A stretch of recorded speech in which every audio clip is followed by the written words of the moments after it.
কাকা মটনওয়ালার কাছে মটন চাইতেই মটনওয়ালা হেসে বলে, কাকা আজ আবার আপনি 30 কেজি মটন নিতে আইছেন? মনে হয় আজও আপনি পুরো গ্রামের লোকেদের মটন খাওয়াবেন। কাকা বললেন, আরে ভাই, আজ রবিবার, আর রবিবার মানেই কাকার মটন। আজ সবার পেটও ভরবে আর মনও। কাকা বাজার সেরে ভারী ব্যাগ নিয়ে বাড়ি ফিরে আসে। দরজায় ওনার বউ কাকিমা দাঁড়িয়েছিলেন। কাকিমা বললেন, শুনছো, এত মটন একা নিয়ে এসেছো? পরিশ্রম হয় না নাকি? চলো না, আমরা গ্রামেই একটা হোটেল খুলি। রোজ এখানে কাজ হবে, এতে তোমারও খাটনি কমবে। হোটেল? কি বলছো গো? যদি হোটেল খুলি তাহলে রোজ মাটন বানাতে হবে, আর যদি রোজ বানাই তো লোকেরা ওই স্বাদ কি করে পাবে? এখন তো লোকেরা পুরো সপ্তাহ অপেক্ষা করে, তাই তো লোকেদের ভালোবাসা আর স্বাদ দুটোই বজায় থাকে। কিন্তু আমার তো মনে হয় তোমার হাতের স্বাদ কোনোদিনই কম হবে না। লোকেরা প্রতিদিন খেলেও একঘেয়েমি হবে না। আমি এই রেসিপি এখন কাউকে বলবো না। এই স্বাদ রবিবারের জন্য আর রবিবারেরই থাকবে। কাকা উনুনের ওপর একটা বড় কড়াই রাখলো আর উনুনে আগুন জ্বালিয়ে দিল।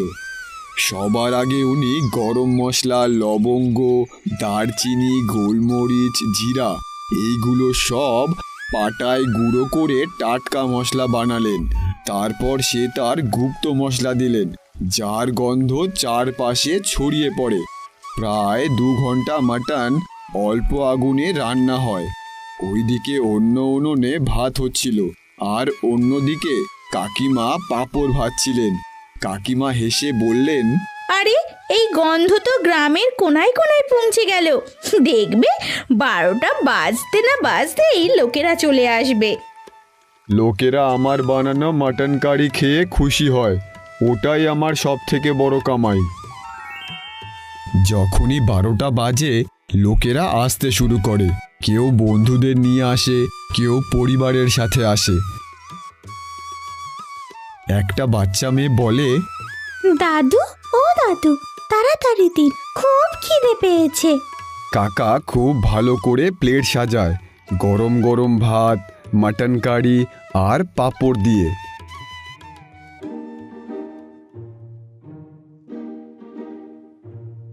বাহ কাকা, আপনার মাটন কারি অসাধারণ হয়েছে। এই রকম রোজ কেন বানান না? হ্যাঁ কাকা, অসাধারণ হয়েছে আপনার মাটন কারি। আরে ভাই, এতেই তো মজা। যদি রোজ খাও তাহলে এই স্বাদ স্পেশাল থাকবে না। মনে রেখো, এই মাটন শুধু রবিবারেই পাবে। আপনার স্পেশাল রেসিপি যাই হোক না কেন কাকা, আপনার মটন কারি অসাধারণ হয়। আমরা তো পুরো সপ্তাহ অপেক্ষা করি রবিবারের জন্য। ধীরে ধীরে ভিড় এত হয় যে দুপুর হতেই সব মাটন শেষ হয়ে যায়। কিছু লোক মন খারাপ করে বলে, কাকা একটু ঝোল থাকলে ঝোলই দিন। ক্ষমা করো ভাই, একটুও ঝোল নেই, পরের রবিবারের অপেক্ষা করো। লোকটা মন খারাপ করে বলে, ঠিক আছে কাকা, পরের রবিবার আমরা আবার আসব। তারপর লোকটা চলে যায়।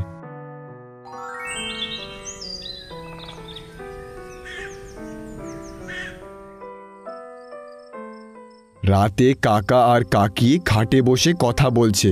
কাকি বললেন, তুমি সত্যি খুব ভালো মটন বানাও। চলো না, আমরা সত্যিই একটা হোটেল খুলি, তাহলে লোকে রোজ রোজ আসবে। বউ, যদি আমার এই মাটন রোজ বানাই তাহলে এর স্বাদের জাদু হারিয়ে যাবে। এই স্বাদের আসল মজা অপেক্ষায়। মনে হয় তুমি ঠিকই বলেছো জানো, কিন্তু আমার বড় ভরসা আছে যে তোমার বানানো মাটনের স্বাদ কখনো লোকেরা ভুলবে না। এই বলে দুজনে শান্তিতে খুশি মনে ঘুমিয়ে পড়ে।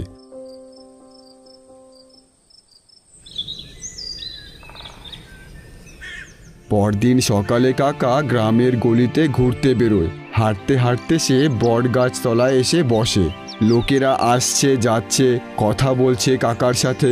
এর মধ্যে একটা লোক কাকার কাছে আসে আর বলে, কাকা, আপনি এখানে একা বসে আছেন?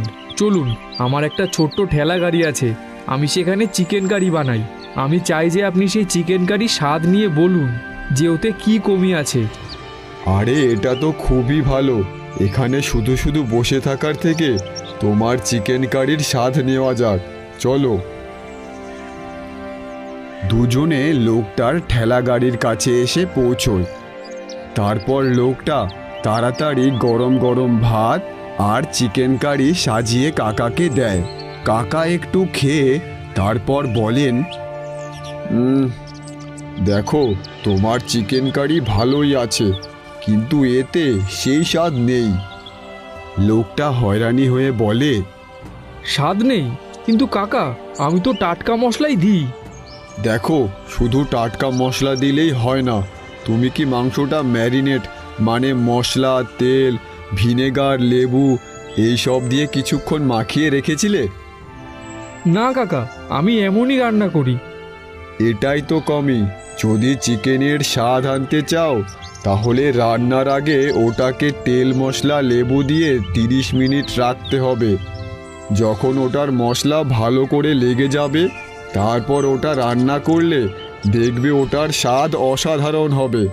লোকেরা ওটা বারবার খেতে চাইবে। ধন্যবাদ কাকা, কাল থেকে আমি এমনই করব। কাকা হেসে ওখান থেকে চলে যান। কিছুটা গিয়ে সে তার পুরনো বন্ধু স্বপনের বাড়িতে পৌঁছন। স্বপন খাটে বসেছিলেন। কাকা মজা করে বলে, আরে ভাই, তুই তো দিন দিন বুড়ো হয়ে যাচ্ছিস। হ্যাঁ রে, বুড়ো তো হয়েই যাচ্ছি, কিন্তু তুই বল, তুই এত ইয়াং কি করে আছিস? এর পেছনে রাজ কি? আরে ভাই, রাজ তো আছেই, আর যদি সেটা তোকে বলে দিই তাহলে তুইও ইয়াং হয়ে যাবি। তারপর গ্রামবাসীরা অবাক হয়ে যাবে। দেখ ভাই, এক রবিবার আমার বাড়ি আয়, তোকে আমি আমার বানানো সুস্বাদু মটন খাওয়াবো। হ্যাঁ রে, লোকের মুখে আমি অনেক শুনেছি তোর মটনের ব্যাপারে, একদিন যাব। কিছুক্ষণ কথা বলে কাকা বিদায় নিয়ে তার বাড়ি ফিরে যান। পরের রবিবার এলে কাকা আবার সকাল সকাল উঠে বাজারের টাটকা মাটন নিয়ে আসে আর বড় কড়াইয়ে কাঠের উনুনে রান্না করতে লাগে। ধীরে ধীরে গরম মশলা আর গুপ্ত মশলার গন্ধে পুরো গ্রাম ছড়িয়ে পড়ে। দুপুর 12টা বাজলেই গ্রামবাসীরা চলে আসে। যখনই প্লেট সবাই পায় সবাই খুশি হয়ে যায়। একজন বলে, আরে কাকা, আজ তো মাটনের পিস বেশি দিয়েছেন দেখছি। অন্য একজন হেসে বলে, হ্যাঁ কাকা, অনেক মাটন দিয়েছেন দেখছি। আরে আজ আমি ইচ্ছে করেই বেশি মাংস দিয়েছি। লোকেরা অবাক হয়ে যায়। কিন্তু কাকা, আজ এমন কি স্পেশাল আছে? কাকা হেসে বলে, 1 বছর আগে আজকের দিনেই প্রথম রবিবারের মাটন বানানো শুরু করেছিলাম, আর আজ আমাদের 1 বছর পূরণ হলো। এই কারণেই তোমরা সবাই 2 গুণ মটন পেয়েছো। গ্রামবাসীরা খুশি হয়ে খেতে থাকে। কিছুক্ষণের মধ্যে যারা এর আগের রবিবারে খেতে পাননি তারা আসেন। কাকা তাদেরও খেতে দেন। ওনারাও খেতে শুরু করে। কিছুক্ষণ পর একজন বলে, বাহ কাকা, অপেক্ষা তো অনেক লম্বা ছিল, কিন্তু আজ তো ডাবল করে মাটনের পিস পেলাম। ভিড়ের মধ্যে একজন নতুন লোকও ছিল। উনিও কাকার মটন কারি খেয়েছেন। উনি কাকাকে বললেন, কাকা, আপনি যদি এই রেসিপি আমায় বলেন তাহলে আপনি যা টাকা চাইবেন তাই আমি দেব। কাকা তাকে উল্টো জিজ্ঞেস করে, আরে আপনি কে? আজ আপনাকে প্রথমবার দেখছি। আমি শহরের বড় হোটেল চালাই, আপনার মাটনের নাম শুনে আমি এখানে এসেছি। যদি এই রেসিপি পেয়ে যাই তাহলে আমার হোটেলের বিক্রি আরও 2 গুণ হয়ে যাবে। কাকা শান্ত হয়ে বলেন, আমি যদি তোমাকে বলেও দিই তাও তুমি সেই স্বাদ পাবে না।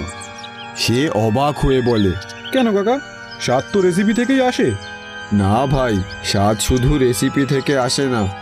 এই মাটন অল্প আঁচে কাঠের উনুনে রান্না হয় অনেকক্ষণ ধরে। আর হোটেলে তো গ্যাসেই রান্না হবে, এইখানেই প্রবলেম হবে। তাও ওই